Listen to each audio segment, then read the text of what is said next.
Hello student आजिर এই ভিডিওটোত আমি discussion কৰিম যে তোমালোকে ক্লাস 10ত কেনেকৈ পঢ়িলে সায়েন্সত 95+ নম্বৰ আনিব পাৰিবা এই বিষয়ে আজি আমি এই ভিডিওটোত ডিসকাশন কৰিম। তোমালোকে ভিডিওটো প্ৰথমৰ পৰা শেষলৈকে চাবা আৰু তোমালোকে গোটেইখিনি পইণ্ট ভালকৈ বুজিবা আৰু যদি তোমালোকে তেনেকৈ পঢ়ি যোৱা তেনেহলে তোমালোকে মেট্ৰিক পৰীক্ষাত সায়েন্সত 95+ নম্বৰ আনিব পাৰিবা। আৰু লাষ্ট যেটো পইণ্ট আছে সেই পইণ্টটো মোস্ট ইম্পৰ্টেন্ট পইণ্ট হয়, তোমালোকে ভালকৈ পইণ্টটো বুজিবা। আৰু ক্লাস 10ৰ কাৰণে আমাৰ এটা হোৱাটসএপ গ্ৰুপ আছে, ডেসক্ৰিপচনৰ লিংকৰ পৰা তোমালোকে আমাৰ হোৱাটসএপ গ্ৰুপত জয়েন হৈ লবা। তেনেহলে আজিৰ এই ভিডিওটো আমি স্টাৰ্ট কৰিছো। প্ৰথম যেটো ইম্পৰ্টেন্ট পইণ্ট সেই পইণ্টটো হল টেক্সট বুক।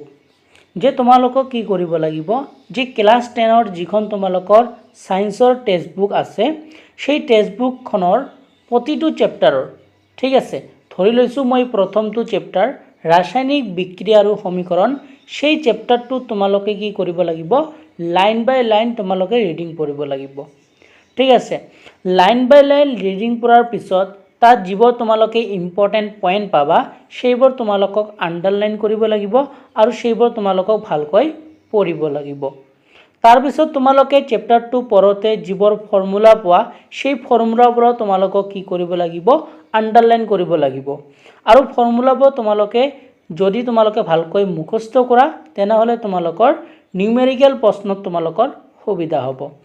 তাৰ পিছত তোমালোকক কৰিব লাগিব সেই চেপ্টাৰটোৰ কনসেপ্ট, কাৰণ তোমালোকৰ এতিয়া বস্তুখিনি কনসেপ্ট বেসড হৈ আছে। ঠিক আছে, তো তোমালোকে সেই প্ৰথম চেপ্টাৰটোৰ যিবোৰ তোমালোকে পঢ়িলা সেই তোমালোকৰ কনসেপ্ট যিবোৰ আছে সেই কনসেপ্টবোৰ কিন্তু তোমালোকক মনত ৰাখিব লাগিব। তোমালোকক মুখস্থ কৰিলে নহব, তোমালোকৰ কনসেপ্টবোৰ কিন্তু লাগিব। তো এনেকৈ তোমালোকৰ যিবোৰ সেকেন্ড চেপ্টাৰ আছে সেই সেকেন্ড চেপ্টাৰটো এসিড ক্ষাৰক আৰু লৱণ, সেই চেপ্টাৰটো তোমালোকে তেনেকৈ লাইন বাই লাইন পঢ়িবা। তাত যিবোৰ যদি কিবা ফৰ্মুলা থাকে সেই ফৰ্মুলাবোৰ তোমালোকে কি কৰিবা আন্ডাৰলাইন কৰিবা, ইম্পৰ্টেন্ট পইণ্টবোৰ তোমালোকে আন্ডাৰলাইন কৰিবা আৰু তোমালোকে কনসেপ্টবোৰ বুজিবলৈ ট্ৰাই কৰিবা। এনেকৈ তোমালোকে বিজ্ঞানৰ গোটেইখিনি চেপ্টাৰ তোমালোকে পঢ়িবা। ঠিক আছে, আৰু ইম্পৰ্টেন্ট পইণ্টবোৰ তোমালোকে মাৰ্ক কৰিবা আৰু যিবোৰ চেপ্টাৰত ফৰ্মুলা থাকে সেই ফৰ্মুলাবোৰ মাৰ্ক কৰিবা আৰু কনসেপ্ট কিন্তু তোমালোকৰ কাৰণে ইম্পৰ্টেন্ট। ঠিক আছে, তো তোমালোকক প্ৰথমতে এই কামটো কৰিব লাগিব। তাৰ পিছত 2 নম্বৰ যেটো পইণ্ট সেইটো তোমালোকৰ কাৰণে এটা ইম্পৰ্টেন্ট হয়, সেই পইণ্টটো হল তোমালোকক কি কৰিব লাগিব বিজ্ঞানৰ যদি তোমালোকে সাপোজ ধৰি লোৱা প্ৰথম চেপ্টাৰটো ৰাসায়নিক বিক্ৰিয়া আৰু সমীকৰণ, সেই চেপ্টাৰটো তোমালোকৰ যিমানখিনি প্ৰশ্ন আছে বা তোমালোকৰ অনুশীলনীৰ প্ৰশ্ন আছে গোটেইখিনি কিন্তু তোমালোকক সলভ কৰিব লাগিব। অৰ্থাৎ তোমালোকে মুখস্থ কৰিব লাগিব বা তোমালোকক বুজি বস্তুখিনি পঢ়িব লাগিব। ঠিক আছে, কাৰণ তোমালোকৰ প্ৰশ্নাৱলী বা অনুশীলনীৰ পৰা কিন্তু প্ৰশ্ন পৰীক্ষাত আহিব পাৰে। তো তোমালোকক কিন্তু এই প্ৰশ্নাৱলী আৰু অনুশীলনীৰ প্ৰশ্নবোৰ তোমালোকক কৰিব লাগিব। তাৰ পিছত এতিয়া আমি 3 নম্বৰ পইণ্টটো ডিসকাশন কৰিম, এইটো তোমালোকৰ কাৰণে ইম্পৰ্টেন্ট পইণ্ট হ'ব, সেইটো হ'ল ৰাইটিং প্ৰেক্টিস। এতিয়া তোমালোকে যিমানে নপঢ়া কিয় তোমালোকক কিন্তু প্ৰেক্টিসটো লাগিব। তোমালোকক লিখি প্ৰেক্টিস কৰাৰ যেটো অভ্যাস সেই অভ্যাসটো কিন্তু তোমালোকক থাকিব লাগিব। সেই কাৰণে তোমালোকে যি নকৰা কিয় অলপ চলপ যিখিনি পঢ়া বা যিখিনি তোমালোকে লিখিব পাৰা 2টা কোৱেশ্চন 3টা কোৱেশ্চন 4টা কোৱেশ্চন তোমালোকে ডেইলি তোমালোকে 2টা 3টা কৰি তোমালোকে লিখি যোৱা। ঠিক আছে, তোমালোকৰ লিখিলে তোমালোকৰ বস্তুখিনি বেছিকৈ মনত থাকিব। সেই কাৰণে তোমালোকে যিমানখিনি বস্তু পঢ়া সেইখিনি বস্তু তোমালোকে 2টা পাৰা 3টা পাৰা। ঠিক আছে, তোমালোকে লিখি প্ৰেক্টিস কৰা যাতে তোমালোকৰ লিখাৰ অভ্যাসটো থাকে। এতিয়া আমি নেক্সট এটা পইণ্ট ডিসকাশন কৰিম, সেই পইণ্টটো হল উইকলি ৰিভিজন প্ল্যান। তোমালোকে কি কৰিব পাৰা যে উইকলি তোমালোকে এটা ৰিভিজন প্ল্যান ৰাখিব পাৰা। যেহেতু তোমালোকৰ সানডে তোমালোকৰ স্কুলবোৰ বন্ধ থাকে, ঠিক আছে, সেই দিন তোমালোকে ফ্ৰী থাকা, সেই দিন তোমালোকে কি কৰিব পাৰা এটা ৰিভিজন তোমালোকে কৰিব পাৰা।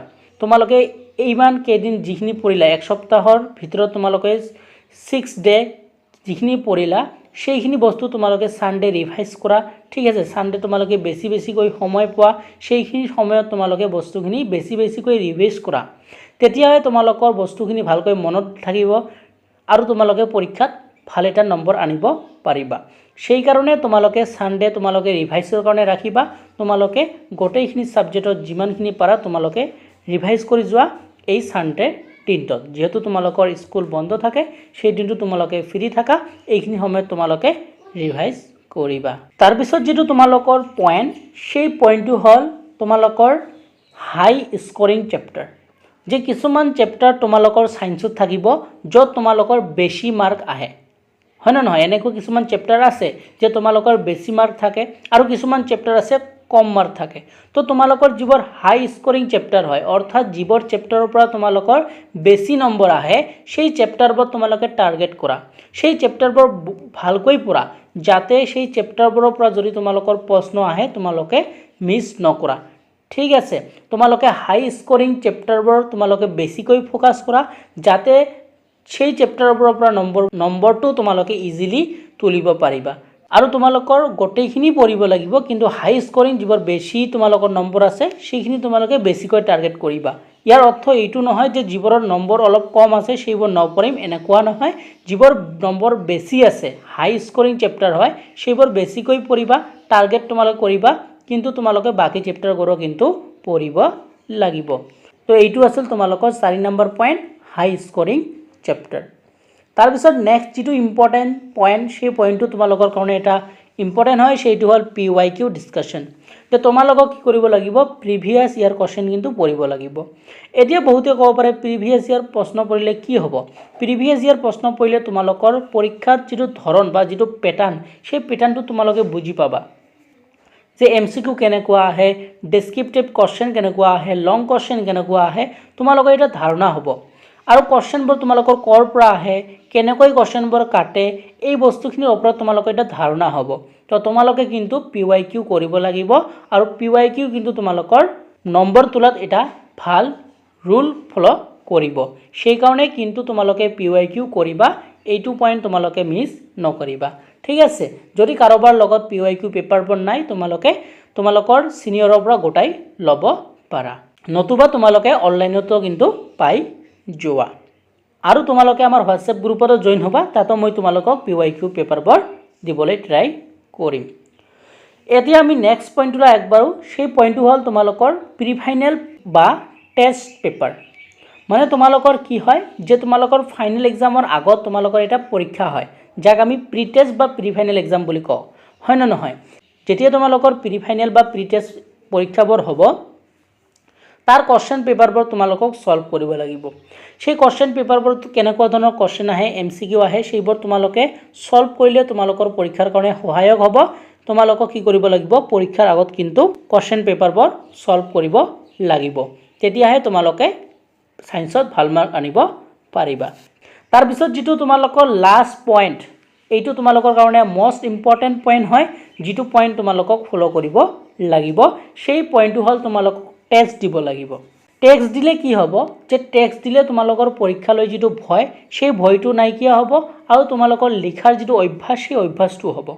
আৰু তোমালোকৰ টেক্সট দিলে তোমালোকৰ ভয়টো নাইকিয়া হৈ যায়, হয় না নহয়? তো বহুতো ষ্টুডেণ্ট আছে তেওঁলোকে পৰীক্ষালৈ ভয় খায়, মই লিখিব পাৰিম নে নাই, মই বস্তুখিনি পঢ়িলোঁ কিন্তু পৰীক্ষাত গৈ লিখিব পাৰিম নে নাই। সেই কাৰণে তোমালোকে বেছিকৈ টেক্সট দিয়া। টেক্সট দিলে তোমালোকৰ পৰীক্ষালৈ যেটো ভয়, সেই ভয়টো নাইকিয়া হ'ব, আৰু তোমালোকৰ লিখাৰ অভ্যাসটো থাকিব। সেই কাৰণে তোমালোকক কি কৰিব লাগিব, টেক্সট দিব লাগিব। তো তোমালোকৰ টেক্সটটো কিন্তু বহুত ইম্পৰ্টেণ্ট এটা পইণ্ট হয়, সেই পইণ্টটো কিন্তু তোমালোকে মিছ নকৰিবা। তোমালোকে টেক্সট দিবা, এটা চেপ্টাৰ দিয়া, দুটা চেপ্টাৰ দিয়া, বা গোটেই চেপ্টাৰবোৰে দিয়া, তোমালোকক টেক্সট দিব লাগিব। আৰু তোমালোকৰ কলেজতো টেক্সট পাতিব, বা তোমালোকে যদি টিউশ্যন পঢ়া টিউশ্যনতো টেক্সট পাতিব, তোমালোকক কিন্তু টেক্সট দিব লাগিব। য'ৰ পৰাই নিদিয়া কিয় কিন্তু তোমালোকক টেক্সট দিব লাগিব। টেক্সট দিলে তোমালোকৰ ভয়টো দূৰ হ'ব। তো আজিৰ ভিডিঅ'ত আমি এইকেইটা পইণ্টে ডিছকাশ্যন কৰিলোঁ। এই পইণ্টবোৰ তোমালোকৰ কাৰণে বহুত ইম্পৰ্টেণ্ট হয়। এই পইণ্টবোৰ যদি তোমালোকে ভালকৈ ফলো কৰা, তেনেহ'লে তোমালোকে সায়েন্সত 90+ নম্বৰ আনিব পাৰিবা। আৰু ইয়াৰ কাৰণে তোমালোকক সেল্ফ ষ্টাডি কিন্তু কৰিব লাগিব। যিমানে তোমালোকে টিউশ্যন যোৱা বা স্কুল নোযোৱা কিয়, যদি তোমালোকে সেল্ফ ষ্টাডি নকৰা 95+ নম্বৰ নাপাবা। তোমালোকক কি কৰিব লাগিব, সেল্ফ ষ্টাডি কৰিব লাগিব। যিমান পাৰা 6 ঘণ্টা 7 ঘণ্টা 8 ঘণ্টা পাৰা তোমালোকে সেল্ফ ষ্টাডি কৰি যোৱা, তেনেহ'লে নিশ্চয় তোমালোকৰ ফলাফল ভাল হ'ব আৰু আমাৰ চেনেলে তোমালোকক যিমান পাৰে তোমালোকক সহায় কৰি যাব আৰু ডেসক্ৰিপচনত আমাৰ হোৱাটছএপ গ্ৰুপৰ লিংক আছে তোমালোকে আমাৰ গ্ৰুপতো জয়েন হ'বা তাত আমি তোমালোকৰ ইম্পৰ্টেন্ট যিবোৰ বস্তু হয় সেইবোৰ দি দিম বা পেপাৰবোৰ তোমালোকক আমি দি দিম প্ৰি ফাইনেল পেপাৰবোৰ দিম প্ৰিভিয়াছ ইয়াৰৰ পেপাৰবোৰ দিম বা যিবোৰ তোমালোকৰ ইউনিট টেষ্টৰ পেপাৰ আছে সেইবোৰ তোমালোকক দিবলৈ ট্ৰাই কৰিম আৰু যদি তোমালোকৰ কিবা ডাউটো থাকে তোমালোকে আমাক সুধিব পাৰিবা যদি কিবা ডাউট থাকে তোমালোকে কমেন্ট সেকশনত সুধিবা আৰু তোমালোকক কেনেকুৱা ধৰণৰ ভিডিও লাগে তোমালোকে এই কথাটো কমেন্ট সেকশনত জনাবা আৰু যদি ভিডিওটো ভাল পালা তেনেহলে কমেন্টত তোমালোকে থ্যাংক ইউ বুলি লিখিবা আৰু তোমালোকে আমাৰ হোৱাটছএপ গ্ৰুপত জয়েন হ'বলৈ নাপাহৰিবা তেনেহলে আজিৰ ভিডিওটো চোৱাৰ জন্য তোমালোকক ধন্যবাদ জনাইছো